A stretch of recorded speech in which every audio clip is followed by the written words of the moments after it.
In Russia as well as in the West, research has been underway for many years in biological synthesis, that is, artificial life forms. And according to high intelligence, a stunning breakthrough took place in Russia some years ago. The Russians refer to this breakthrough as a providential discovery, something they learned almost by accident.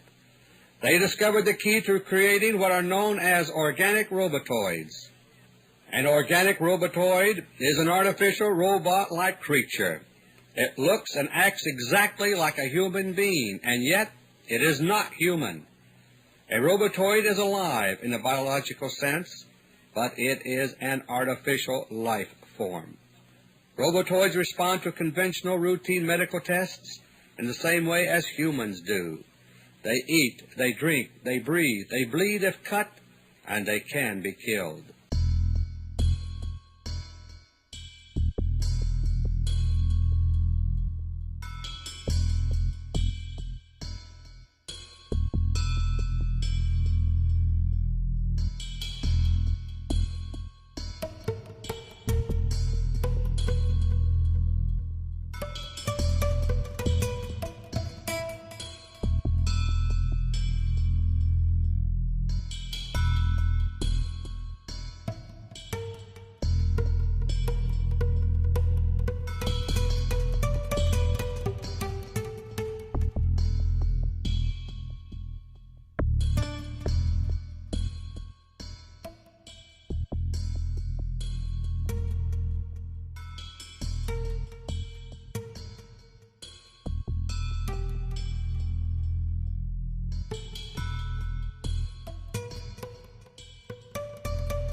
Robotoids can also think, but they think only in the sense that a computer thinks.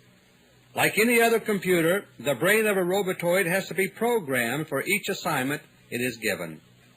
But unlike many electronic computers, the biological computer brain of a robotoid possesses an enormous memory.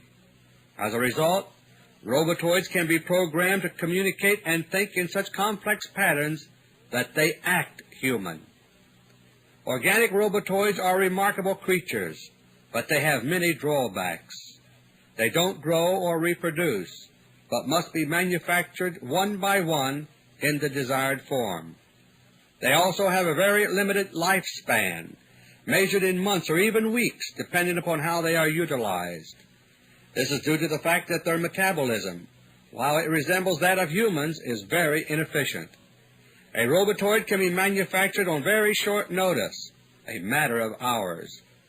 But after a few weeks or months, it suddenly begins to degenerate physically and mentally. When that takes place, the robotoid has to be removed from service and disposed of.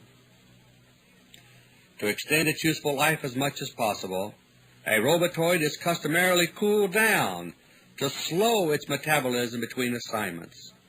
Organic robotoids are extremely expensive, troublesome creatures to produce and utilize.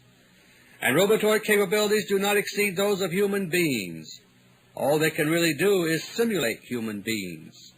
But, my friends, for intelligence purposes, that's all they have to do. To produce an organic robotoid, it is necessary to have a pattern to go by. The pattern required is that of genetic coding, taken from a few cells from the body of a human being. In this respect, the Russian technique sounds like cloning, but the technique itself is totally unrelated to genuine cloning. A robotoid is produced within a matter of hours, and it simulates the human donor at his current age. Like any man-made copy of anything, a robotoid is never a perfect copy of the human that is to be simulated. There's always small discrepancies in appearance and behavior, but these are seldom great enough to arouse any suspicion. Last month, I revealed that the Russians can manufacture organic robotoids, which are almost exact carbon copies of real human beings. This is done by a process that simulates the genetic coding of the person to be copied. It sounds a little like cloning, but it's not. A clone of a human would itself be a human, But an organic robotoid is not human. It's an artificial life form, like an animal in some ways, but like a computerized machine in others. Every Russian robotoid has what is called a holographic brain. This brain duplicates essentially the entire memory of a person being copied. The key to doing this is a new technique called an ultrasonic cerebral hologram. Using high-frequency sound waves, which are inaudible, a complete three-dimensional picture is made of a person's brain. This is a painless, non-destructive process, and under the proper conditions, it can be done without the person even being aware of it. Last month, I revealed that the Russians are using Nelson Rockefeller's hit list to weed out Bolsheviks here in America, and for roughly 3 years they have been preparing for this day. They have been secretly making cerebral holograms of the people on the list at every opportunity. This has been done to every person on Rockefeller's list who has visited Russia or Eastern Europe in the past 3 years. When an organic robotoid is made to simulate, for example, our late President Jimmy Carter, two major factors are involved. One is the genetic coding required to simulate Carter's appearance, voice, fingerprints, and so on. The other is a holographic image of Carter's brain. This image is a complete record of the neuron patterns which existed in Carter's brain at the moment the hologram was made. Therefore, it contains all of the memory and knowledge Carter had up to that moment. When a Carter robotoid is made, the biological computer in its head is caused to form according to the holographic record of Carter's brain. However, certain portions of the robotoid computer are caused to deviate from the holographic record. The end result is a biological computer which has to be programmed, but which contains essentially all of Carter's memory, involuntary mannerisms, and the like. As a result, a Carter robotoid will automatically do certain kinds of things without the need for specific programming. For example, a Carter robotoid will seem to recognize old friends. That's because the computer memory of the robotoid reproduces Carter's memory of that friend. The holographic process puts it there automatically without the Russian programmers even having to know it's there. Organic robotoids are such amazing creatures that they are still a subject of questioning and debate. This is true even among the Russian scientists who made them a reality. For example, robotoids seem to have no true instinct for self-preservation. In this regard, they act like machines, simply doing as they are told to do. By contrast, both humans and animals generally have the instinct for self-preservation. Robotoids can be programmed for self-preservation, but they are equally willing, if willing is the word, to perform suicide missions. Exploratory one-way trips into space are only one example of this. If a space mission looks too dangerous to risk the life of an experienced cosmonaut, a robotoid can now be used.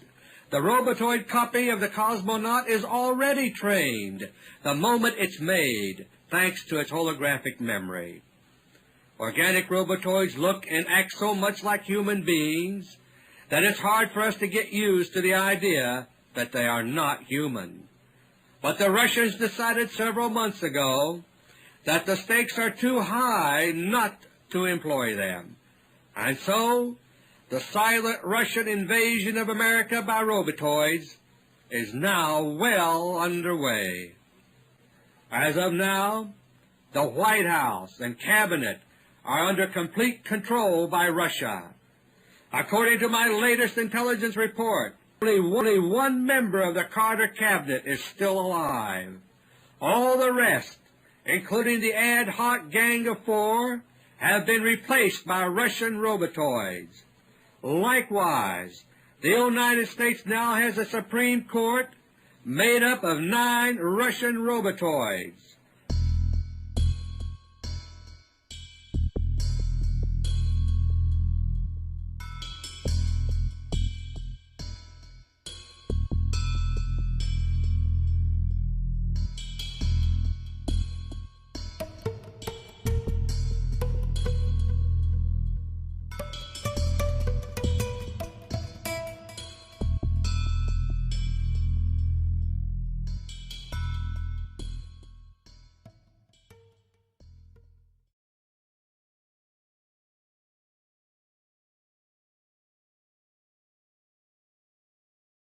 Right.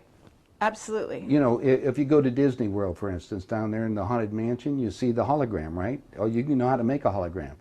Well, our scientists have learned how to make people. They call them synthetics. Are you familiar with those? Well, actually, we just interviewed John Lear, and he was talking about being in an audience in which they were given a lecture by a guy that they thought was real and found out later he was a hologram. Well, it's a synthetic. A synthetics, when you touch their skin, it feels like plastic almost. That's the latest technique. The old techniques, if you guys can rent a video, the boys from Brazil, rent it, because in it, it gives you the exact way how our government's been making people. Really? Yeah. Well, and the Soviets have a different method called... I mean, making people meaning temporary people? No. Walking, talking ones. Meaning through genetics? You're not talking about that? Well, let me tell you. The movie shows it, but I'll share it with you right now. All right. All I need to do is take 2 cells off of your body, yours. Uh-huh. We give them a small electrical charge. I'm just connecting. Now, act like a fertilized egg. If I got a fertilized egg, all I need is a receiver in order to make it. So they were hypnotizing women, you know, said they were being invaded by aliens. And the fetus starts growing, right? Needs food. Well, they can use cows and sheep, too. Again, a food source. That's all we need. After about 14 weeks, all of a sudden, that fetus is gone.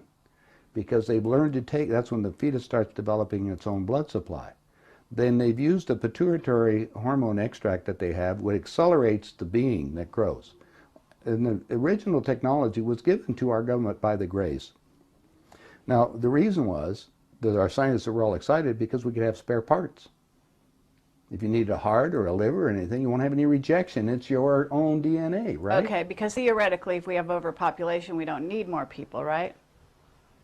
But the so-called elite are selecting on who they want to have around anyway, so if we want to keep people going as long as we can. I talked to the doctor that was working on regeneration of Castro, for instance. Right. On the DNA sequencing.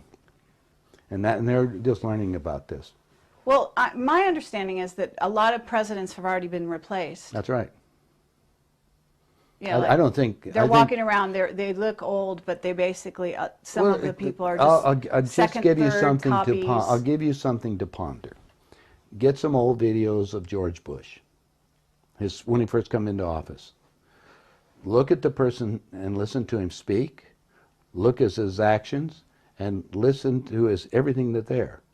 Now, it's a lot easier to put somebody out in front to act as a, you know, even Bush did. He had somebody else that was up there acting like he is and look like it. Even Hitler had he had his stand. In fact, his stand-in was the one that they found in the ground over in Germany. I mean, Hitler and Eva and the dog and 14 other people got aboard a plane and flew down to Barcelona, Spain. You were aware of that. And then ended up in Antarctica or in Swabenland and then died a few years ago in Brazil. That's what we heard. That's I have all the documents from our own government. Oh, you do? Okay.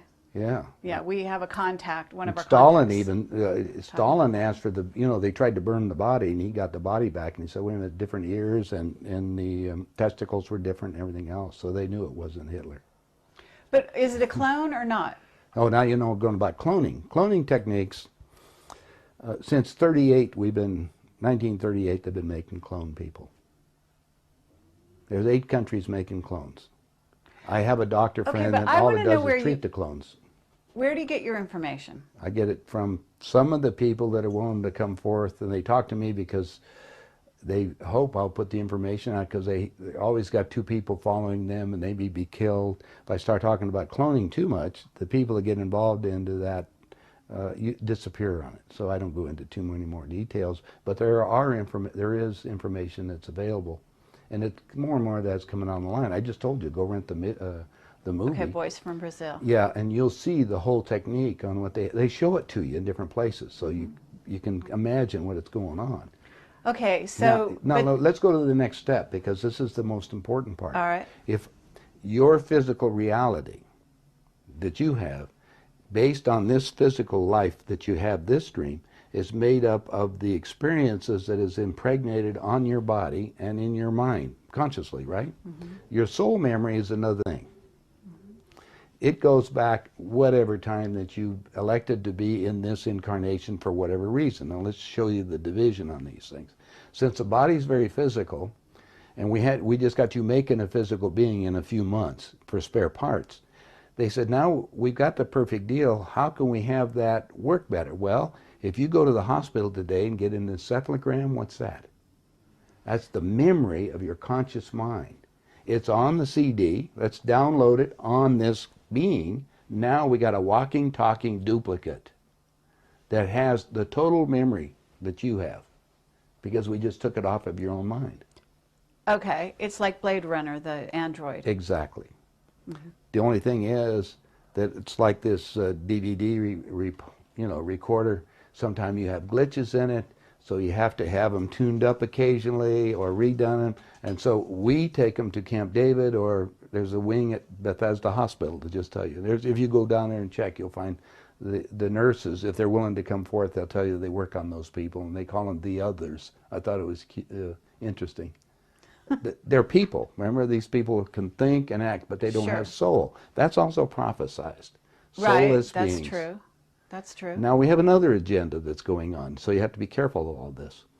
There are many extraterrestrials that would like to be in on the game right now, so they can sometimes will come into these physical beings that we make to manipulate them. I see. So now you have a combination effort that you have to look at, and discernment. You have to discern what the game is. Well, just figure that most of the leaders we have in the world have been bought and paid for or created to think a certain way in the world.